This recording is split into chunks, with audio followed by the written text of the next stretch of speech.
Hello, and welcome to a History of Egypt podcast mini-episode. This is 30 Years of Khufu? A discussion of the Great Pyramid and recent developments. This episode was written in late 2023. It's been about 10 years since I originally researched and wrote my episode about Khufu and the Great Pyramid of Giza.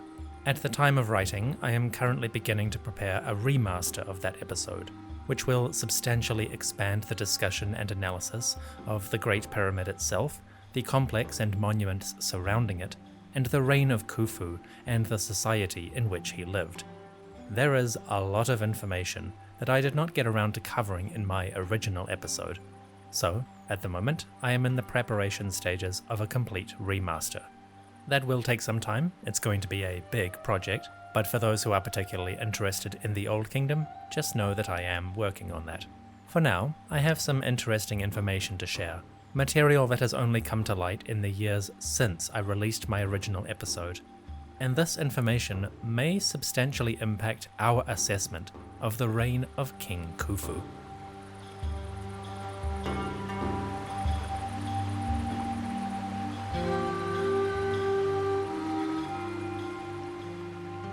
The year was 2600 BCE, approximately. That's just a ballpark to give us a starting point. At the time, the people of Egypt lived under the rule of Khufu, the Horus Majedu, the king of southern and northern Egypt. Surprisingly, the reign of King Khufu is quite vague historically.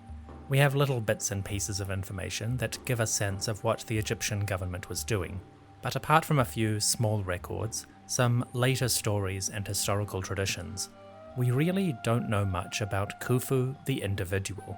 The man himself, his personality, and his accomplishments as a monarch, those are extremely murky. There are very few records and even few images of the king himself, so historians must piece together what they can based on tiny scraps of information. One significant problem for Egyptologists is the length of Khufu's reign. We have very few texts or inscriptions that give precise dates of the king's activities and those of his subjects. For historians trying to reconstruct this period, that is a serious problem. It's like we are piecing together a jigsaw, and yet we are completely missing the outline and the borders. And this problem is even more visible when it comes to the king's monuments. Khufu is most famous as the king who commissioned the Great Pyramid, the largest pyramid in Egypt and the dominating symbol of the country and its monumental legacy. The Great Pyramid is truly an awe-inspiring structure. When you stand at its base and gaze up towards the peak, you gain a sense of unbelievable determination, Herculean effort, and sheer royal power. It is a monument that stirs different feelings in different people, but one question that most folks have when they see this structure is, how long did it take to build? The Great Pyramid Project, or the Khufu Project as some historians call it, is a matter of debate. The traditional figure given by the ancient Greek author Herodotos is that the Great Pyramid took 20 years to build. That is a suspiciously round number, and generally speaking, historians are quite suspicious of any tidy numbers like that when it comes to ancient records. Herodotus claims that this figure was given to him by the guides or the priests who showed him around the Gizan necropolis, but it's not clear what their source was or how closely Herodotus questioned it. Nevertheless, that 20-year figure has entered the popular imagination and the general discussion as the kind of standard reference point for the Great Pyramid construction. This is important because it impacts how historians and archaeologists approach the study of the Great Pyramid, how they imagine the duration of the construction, the hours worked by the builders, the number of workers involved in the quarrying, transportation, and installation of the stones, not to mention the vast resources needed to maintain, equip, and support this gargantuan workforce. Depending how you interpret the Herodotus figure of 20 years, and how you calculate the size of the workforce and the people involved in the various support industries, different historians, archaeologists, and commentators can arrive at wildly different figures for the scale of the Khufu project. For some archaeologists, the project itself might seem surprisingly small, as few as 10,000 individuals working on the Giza necropolis at once. For others, the scale might increase dramatically, 100,000 or more involved in all aspects of construction. Again, that is a massive topic that I will explore in greater detail in my remaster of the Great Pyramid episode. But just to illustrate the point, if you accept the Herodotos number, 20 years, as the length of the Great Pyramid construction, that can seriously impact your understanding of the monument and your interpretation or imagination about its construction. Many discussions of the Great Pyramid, especially those found in older sources or sometimes in the online discourse, depend fundamentally on that 20-year figure. That is given to us by Herodotos, and for centuries it was the classic timescale for the Great Pyramid construction. But of course, the big question is, what if Herodotos was wrong? What if the Great Pyramid did not take 20 years, a nice round figure, to construct? What happens if you change the numbers? In 2023, that is the situation in which Egyptologists now find themselves. Thanks to recent excavations, our sources for the length of King Khufu's reign have changed significantly, and historians must now integrate new information in their reconstructions of the Great Pyramid project. These new pieces of information and the questions that they raise are well worth exploring, and for the rest of this episode, we're going to do just that. Around 2600 BCE, in the reign of Khufu, the Giza Plateau would have been a hive of construction activity. Not just the Great Pyramid itself, but numerous subsidiary and satellite monuments. There were 4 smaller pyramids, often called the satellite or Queen's Pyramids, on the eastern edge of the structure. There was the king's memorial or mortuary temple on the eastern face of the pyramid itself. There was a long causeway and the Valley Temple, which connected the Great Pyramid with the banks of the River Nile. There was also a paved courtyard and an enclosure wall that separated the pyramid from the outside world.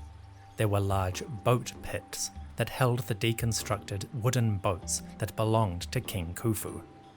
Then there were the mastabas, low mud brick buildings arranged in streets and sort of neighborhoods on the east and west sides of the monument. What this means is that the Giza Plateau is not just pyramids. There are hundreds of structures arrayed around the plateau, and each of those have their own archaeological and historical tales to tell.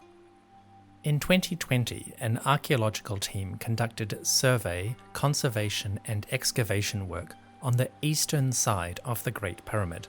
This was once the location of Khufu's memorial or mortuary temple, a special structure attached to the pyramid that provided a location for offerings, prayers, and worship of the deceased ruler. Most pyramids have memorial or mortuary temples, and they are a classic feature of ancient Egyptian tomb building. The Khufu Memorial Temple is almost entirely destroyed today. The only visible pieces that survive are a section of the ancient floor made of basalt, and a couple of stone pillars that once framed a courtyard in the monument. Archaeologists working here have been able to identify the foundations of the Khufu Memorial Temple, and they have been able to reconstruct its outline and ancient appearance. You can see schematics of the temple online, and I'll put a link in the episode description. But to give a basic idea, the Memorial Temple of Khufu used to be a roughly square building. It had an open courtyard at the center, with a line of columns around the edges. On the western side, closest to the pyramid, there were storage rooms, and possibly spaces for statues of the king. And there may have been stone stelae, large tablets inscribed with images and hieroglyphs, abutting the pyramid itself and recording or praising the king Khufu. All of these features, the courtyards, the columns, the statues, and the stelae, have been found at other pyramid complexes from the 4th dynasty and other periods. So although we do not have a 100% definitive reconstruction of the Khufu temple, the work of the archaeologists at Giza, and information provided by other monuments gives us a fairly solid picture. Anyway, in 2020, the archaeological team was working at the Memorial Temple. They were removing pieces of cement and stone that an earlier generation there had placed as part of a restoration project. That restoration was well-intentioned, but it now got in the way of proper study, conservation, and understanding of the building. As part of their work to study and conserve the monument, and protect it from the tourist crowds, the archaeological team removed those pieces of cement and stone. When they did so, the team uncovered something beneath. The 2020 excavation revealed several pieces of limestone. Limestone is fairly common at Giza, it's what the Great Pyramid is made of. But these pieces of limestone were different. For one, they were small. They were not giant blocks like you would associate with construction. These pieces were small, delicate, and more significantly, they were decorated. The team uncovered fragments of the ancient temple art. Once upon a time, Khufu's memorial temple would have been brightly decorated with beautiful images showing religious rituals and scenes from the king's life and reign. Again, we know that thanks to other pyramids. Excavations at other monuments have uncovered pieces of the ancient memorial temples, causeways, and valley temples associated with the pyramids. Egyptologists have studied these extensively and identified a huge variety of scenes associated with the ancient monuments. There are way too many to discuss, but just as a small example, from the Pyramid of Unas at Saqqara, we have scenes of ships transporting enormous stone columns that would be used in the decorations of the temples. From the Pyramid of Sahure at Abu Sir, we have images of a great trading fleet that sailed down the Red Sea coast to the mysterious land of Punt. And from many of these monuments, we have images of royal officials, religious celebrations, and even soldiers in the Egyptian army. Again, there are too many to discuss. We will address them in future episodes about the Old Kingdom, but if you're interested now, I will provide some references in the description of this episode. Getting back to Giza, the archaeologists working here in 2020 uncovered pieces that originally decorated the memorial temple of Khufu. These were not the first pieces of Khufu decoration to ever be discovered, more on that later, but they were a significant find. For one thing, they came from the temple itself, and they included important scraps of information. The pieces of limestone recovered from the Khufu Memorial Temple showed a variety of motifs. One of them showed the god Horus, or possibly a statue of that god. Another showed a figure of the king or a deity clutching the Ankh, the symbol of life. There were also images of stars portraying the nighttime sky, and one motif had a curious set of buildings.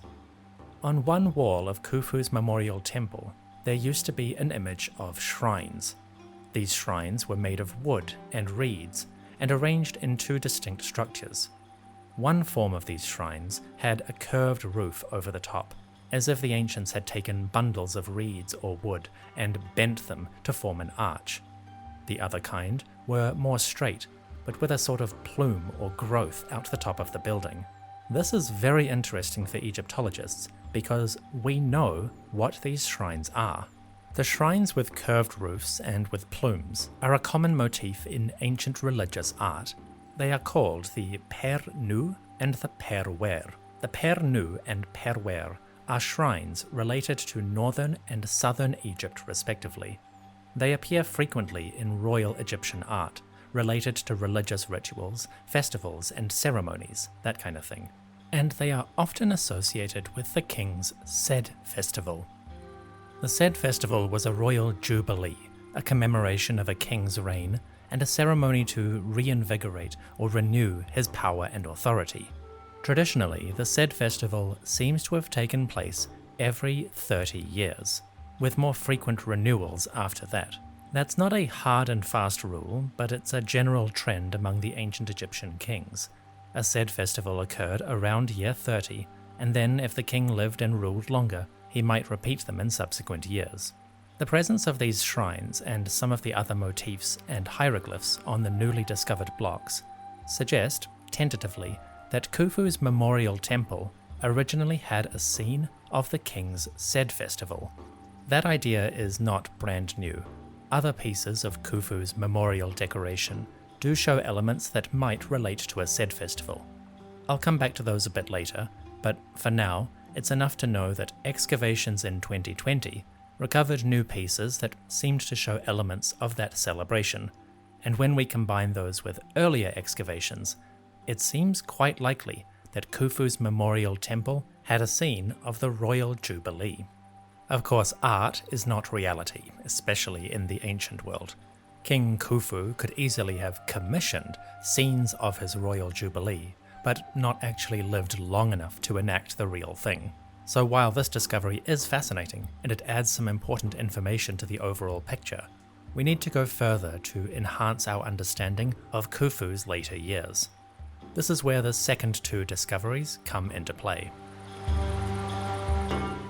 In 2015, another team was working on the Giza plateau. This team came from the Waseda University in Japan, and they were studying the second of the Khufu boat pits. You may know about the great solar boat of Khufu that was discovered next to the Great Pyramid, painstakingly excavated, and then reconstructed. Well, the Great Pyramid actually has a second one of these boats in another pit. That pit is currently being excavated by scientists from Waseda University. They have not yet published their full results, the project is ongoing, but some of their discoveries have been published in Egyptological works. In particular, the team has discovered and recorded a series of texts. Throughout the boat pits, there are masons' marks created by the ancient stoneworkers as they installed blocks of limestone to line the walls of the pit and provide stability. These marks are usually written in red ink, painted on with a brush when the builders were installing each particular block. Many of these texts were generic. They just record the name of the gang or work team that is responsible for the particular block. But among the various inscriptions, the team from Waseda has identified some dates. One of the mason's marks includes a text from the reign of Khufu. It records the installation of a block in the year of the 14th occasion, the first month of Shemu. That is the ancient Egyptian version of a date. The first month of Shemu is the first month in the season of Shemu. It roughly corresponds to April in the Western Gregorian calendar. The reference to the 14th cattle count, or the 14th occasion, is an interesting one. From the Old Kingdom, historians have many references to an event called the cattle count. This was the ancient Egyptian version of a census. It seems to have involved royal officials traveling throughout the country to assess the size of the cattle herds that were grazing in different parts of the land. During the Old Kingdom, this was one of the standard ways to measure wealth. The richer you were, the more cattle you were able to support and feed. And for the royal government, a regular counting of the cattle herds was a very easy way to measure the wealth of the kingdom over time. Were the herds increasing or decreasing? How many resources did the king have at his command? Historically speaking, the cattle count seems to have occurred every 2 years. Again, that wasn't exactly set in stone, and there is some evidence for the occasional variation. But, roughly speaking, 2 years is a good rule of thumb. In that sense, a reference to the 14th occasion, the 14th cattle count, on the wall of a boat pit next to the Great Pyramid, is an extremely interesting find. And if the cattle count in the reign of Khufu was every 2 years, that would mean these blocks were going into the pit during year 28 of the king's reign. Now, to be clear, historians and Egyptologists still have a lot of work to do on these particular records, and this is by no means definitive. But on the evidence we have, and previous scholarship related to ancient Egyptian administration and records, every 2 years seems to be the most likely rhythm for the cattle count. And so it's a very strong bet that these blocks are recording the 28th year of Khufu. This is significant for a couple of reasons. First of all, it gives us a rough date for the construction of the boat pits, and it helps to clarify the possibility that King Khufu actually reigned for almost 30 years. The discovery of the mason's marks by a team from Waseda University is very significant on its own merits, but it's even more important because it complements a find from just a few years earlier. This is where our third piece of evidence comes into play.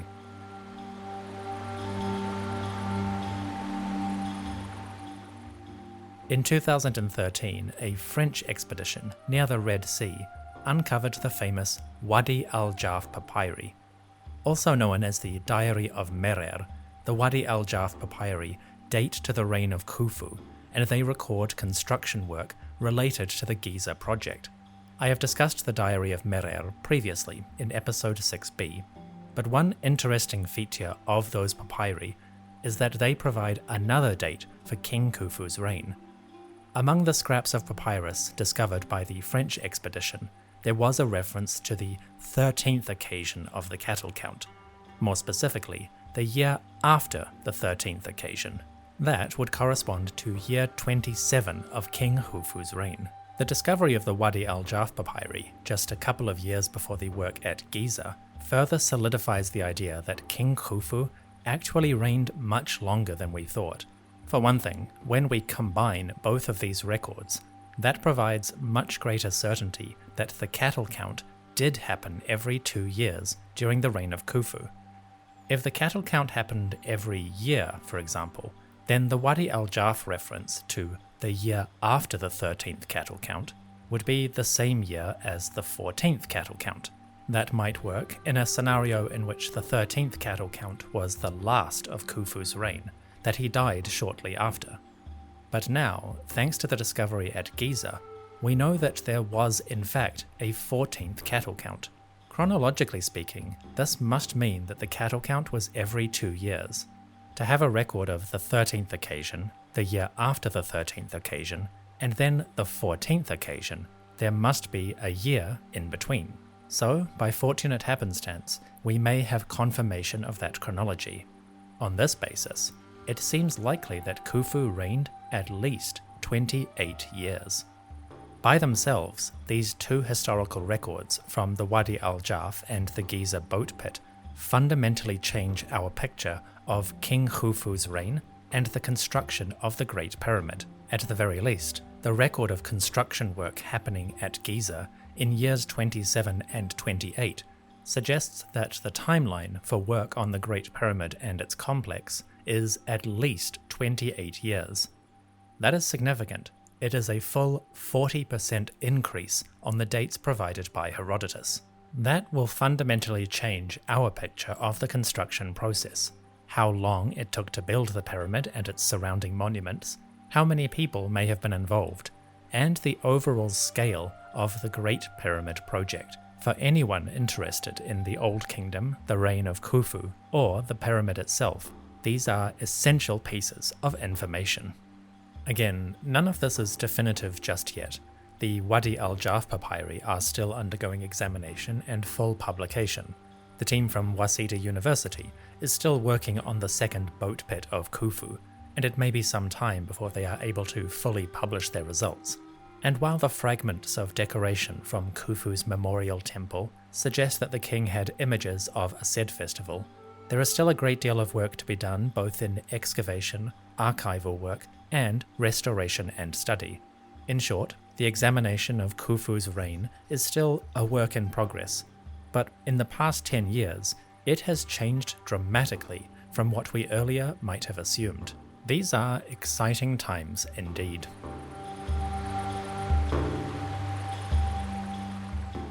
Thank you for listening to the History of Egypt podcast. By simply listening to the show, you are contributing in a meaningful way and helping me to pursue this podcast as my full-time work. I am most grateful that you have joined me. I would also like to thank the priests, my top-tier supporters on patreon.com. These fine folks are responsible for the divine offerings, the sort of celebrations that would have taken place in Khufu's memorial temple. I would especially like to thank Veronica, Mykost, Ashley, Yola, TJ, Naden, Kyla, Terry, Evan, Andy and Chelsea, and Linda. Folks, you are all too generous. May you enjoy a multitude of said festivals, and may the great gods smile upon your reign, providing blessings and reinvigoration as you journey through life. To everyone listening, thank you for joining me. I will see you soon.